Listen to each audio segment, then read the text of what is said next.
Okay, today we're looking at what I've called man's inhumanity to man. And of course, we start with a song.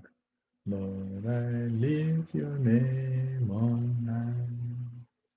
Lord, I love to sing your praises. I'm so glad you're in my life. I'm so glad you came to save us. You came from heaven to earth to show the way from the earth to the cross.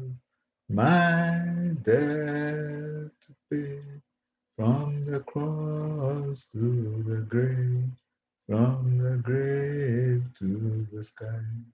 Lord, I lift your name on high.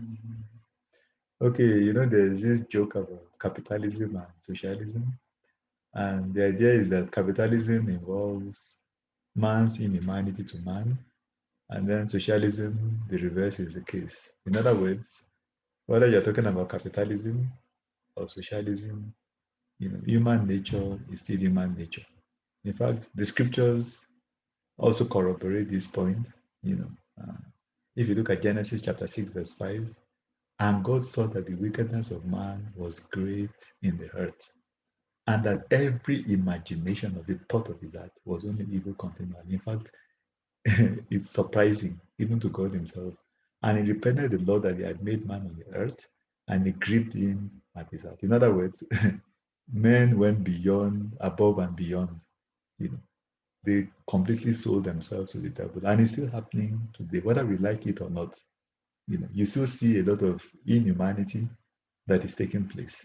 I mean, a notable example is this genius that took a reporter, you know, on a spin in his submarine, and nothing was there on the reporter. She had to be fished out from the bottom of the sea. He had dismembered the lady.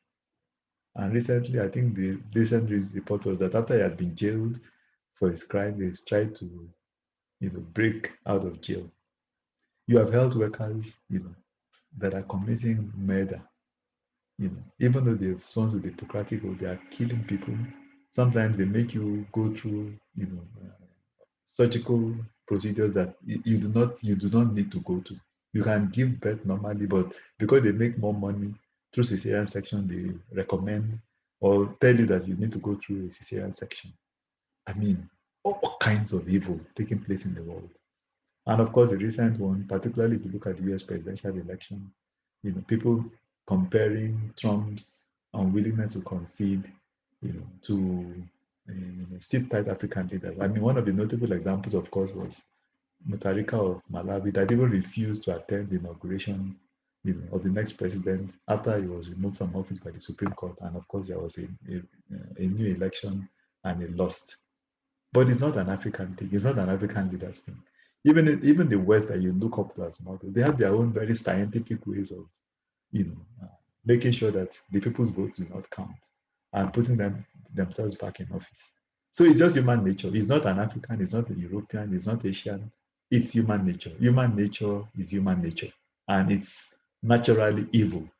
And that is why we need to go back to God. It's not about reformation. It's about a complete change, a new heart. If you look at the scriptures in Ezekiel 36, verse 26, even the Lord said, I will give you a new heart and put a new spirit within you. I'll take out the heart of stones out of your flesh and give you a heart of flesh. It is only God that can bring about that change when we make a commitment to Him so that we start to live life the way He intended.